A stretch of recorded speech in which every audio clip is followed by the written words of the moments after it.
દિવસ સુધી આખો પરિવાર ભૂખ્યો તરસ્યો છે. જ્યાં સુધી સારા સમાચાર ના આવે ત્યાં સુધી ભોજન ભાવે નહીં. પણ એક દિવસ ડોક્ટરને મન થયું કે લાવ, કેટલાય દિવસ સુધી હું ક્લિનિક ગયો નથી, દવાખાને ગયો નથી, એટલે દવાખાને જાઓ. જો કદાચ કોઈકનો એ ગામડામાં કોઈ દવાખાનું છે નહીં, કોઈ બીમાર પડ્યું હશે તો એનું શું થશે એની ચિંતા કરતા કરતા ડોક્ટર પોતાના ક્લિનિકે ગયા.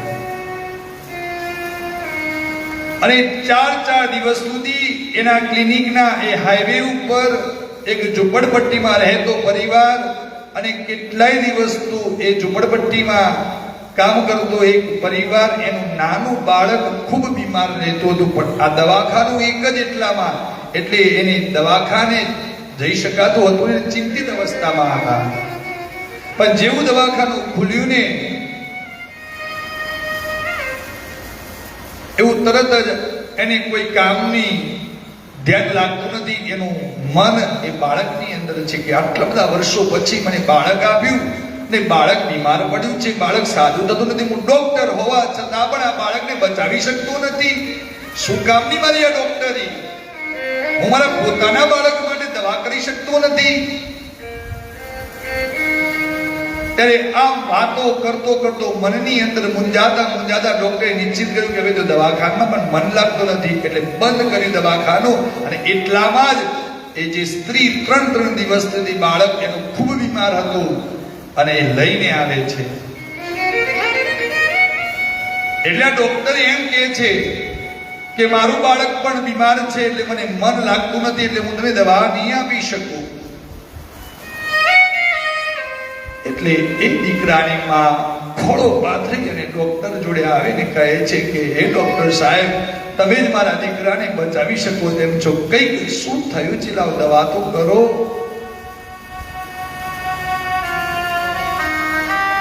બહુ બધી વાર વિનંતી કરી પણ ડોક્ટરનું મન લાગતું નથી. એટલે ડોક્ટર સાહેબ ગાડીમાં બેસે, સેલ મારે અને પાછો વિચાર આવ્યો કે મારું કર્મ ડોક્ટરનું છે, કોઈનો જીવ બચાવવાનો છે અને માં કેટલી બધી હેરાન પરેશાન થઈ ગઈ છે. ડોક્ટર સાહેબ પાછા ઉતર્યા અને એની માને બૂમ પાડીને બોલાવી કે બેટા અહીંયા આવ, તારા દીકરાને હું ટ્રીટમેન્ટ કરવા તૈયાર છું. મનને સ્વસ્થ કર્યું. ત્યારે એ દીકરાની માં અંતરના અવાજથી એ ડોક્ટરને આશીર્વાદ આપ્યા કે જે તમે મુશ્કેલીમાં છો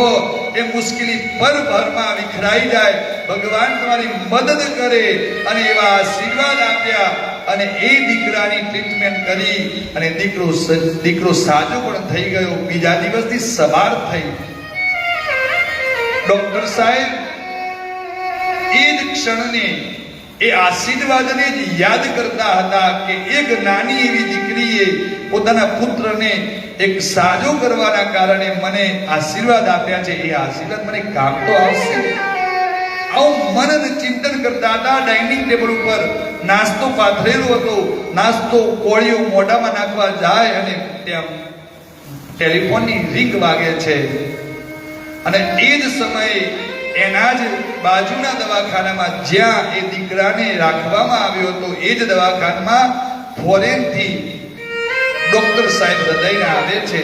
એટલે ત્યાંના સ્થાનિક ડોક્ટરે કીધું કે આપણા ડોક્ટરનો એક દીકરો છે, નાનો, હજી તો 5 દિવસનો થયો છે, પણ ખૂબ જ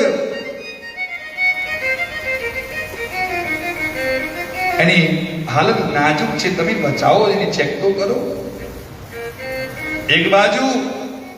ડોક્ટર સાહેબ ચિંતિત અવસ્થામાં છે, નાસ્તાની તૈયારી કરે છે. ટેલિફોન દવાખાનામાંથી વાગ્યો છે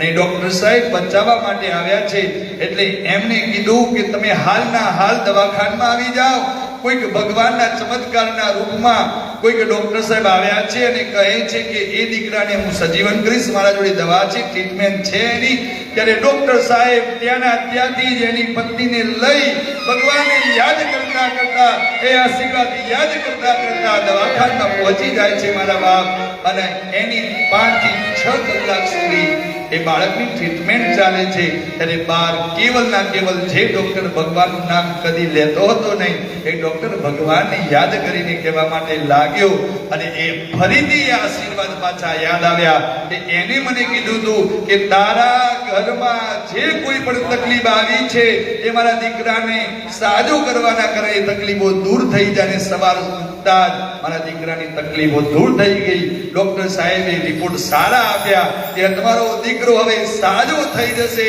ત્યારે મન એની માં સમજી એની દીકરી સમજી અને એના આશીર્વાદ જે કામ આવ્યા એ દીકરીને યાદ કરવા લાગ્યો કે ધન્ય છે તારી જનેતાને ધન્ય છે તને કે તારા એક નાના ચકડા આશીર્વાદના કારણે મારો દીકરો સજીવન થયો છે મારા બાપ અને બધું ન લેતા આશીર્વાદ એક કામમાં આવ્યા ને એને ભગવાન ન કહેવાય તો શું કહેવાય મારા એટલે જ આપણા સાહિત્યકારોએ કહ્યું છે छोटे को छोटा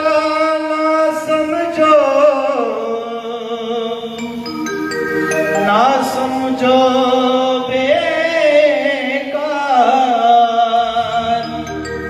काम पड़े जब स्वीकार क्या करे तलवार क्या करे तलवार। એટલે કહેવાયું છે શાસ્ત્રકારોએ કીધું છે કે જ્યાં મળે ને ત્યાં આશીર્વાદ લેવા આશીર્વાદ તમને ફળે ને ફળે ડોક્ટરે બધી આશાઓ છોડી દીધી હતી પણ એક આશીર્વાદના કારણે એક માના આશીર્વાદના કારણે એનો દીકરો મારા બાપ સાચો સજીવન થયો એનાથી મોટો ચમત્કાર થયો હોઈ શકે છે એ તમે કદાપી કોઈ વ્યક્તિને અપમાન ન કરતા આશીર્વાદ લેજો મારા બાપ એમ આ વૃદ્ધ મા બાપના આશીર્વાદ રૂપી દશરથ રાજાને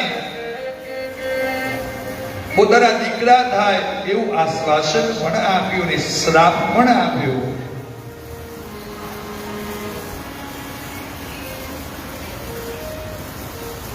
રામાયણની અંદર બહુ સરસ મજાની આપણને વાતો આપણા જીવનમાં ઘણી બધી કામમાં આવી વાત કહી છે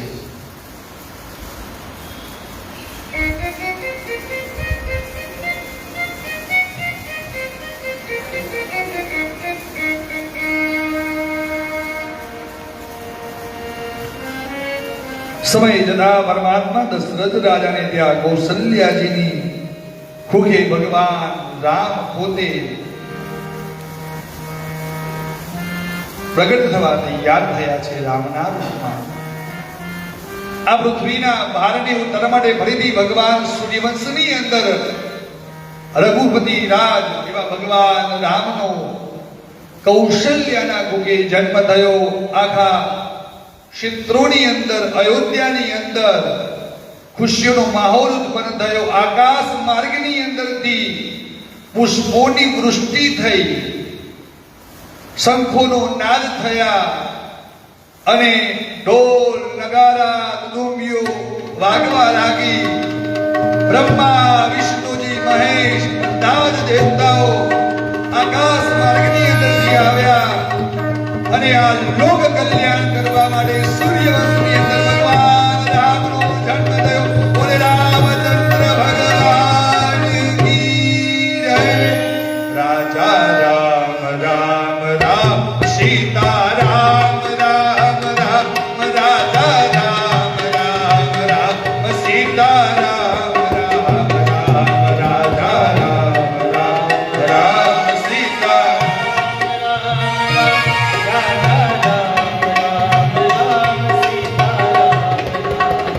हे राजा राम राम राम सीता राम राम राम राजा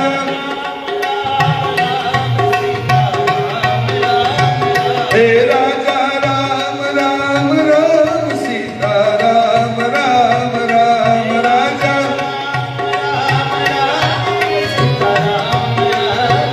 हे राजा राम राम राम सीता राम राम राम राजा राम राम जय श्री राम भगवान राम अयोध्याમાં પ્રાગટ્ય થયું છે આખું જગત રામમય બન્યું છે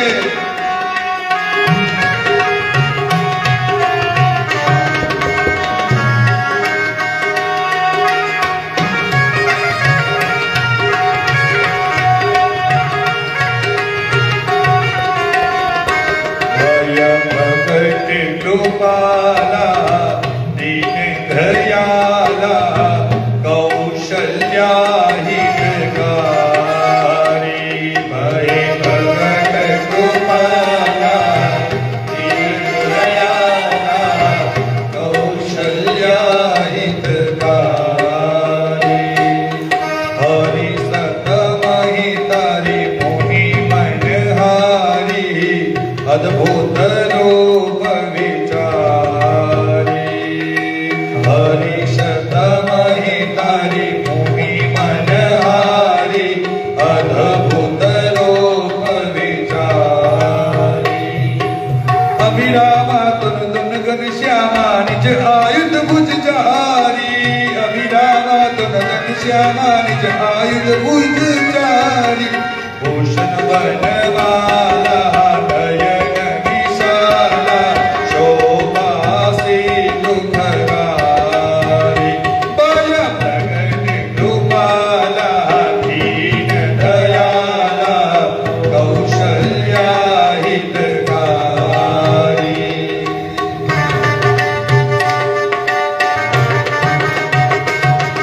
जय श्री राम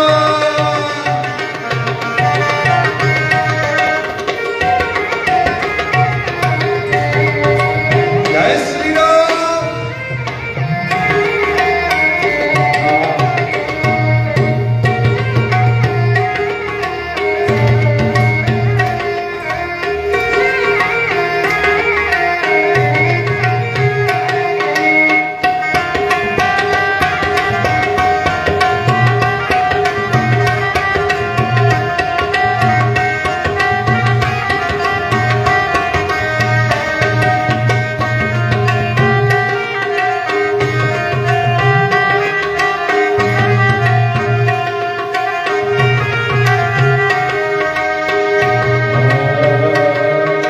झोपड़ी के बाद खुल जाएंगे राम आएंगे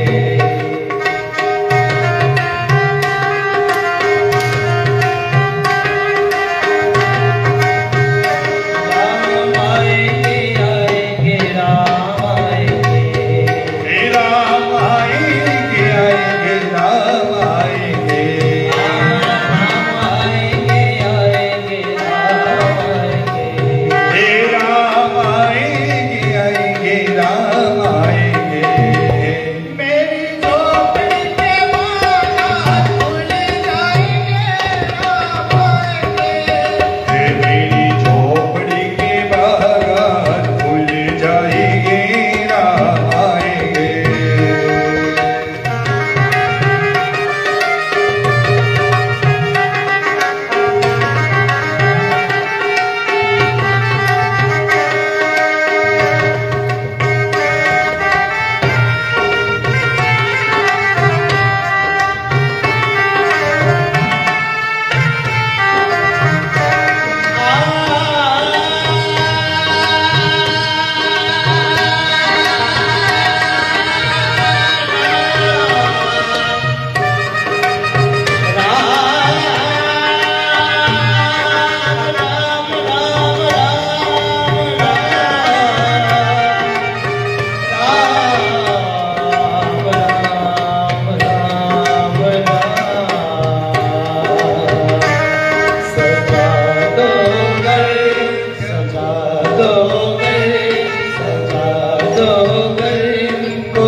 मेरे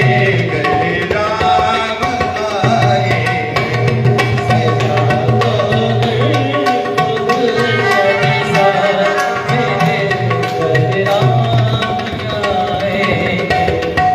मेरे घर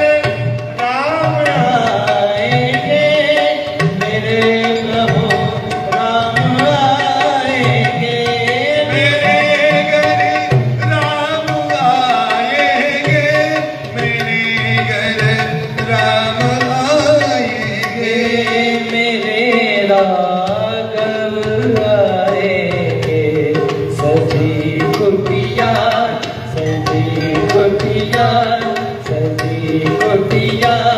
भी दुल्हन सी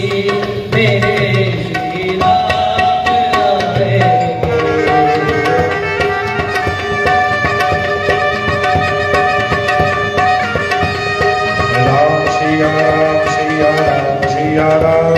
राम सिया राम सिया राम सिया राम राम सिया राम सिया राम सिया राम राम सिया राम सिया राम सिया राम सिया राम राम सिया राम सिया राम सिया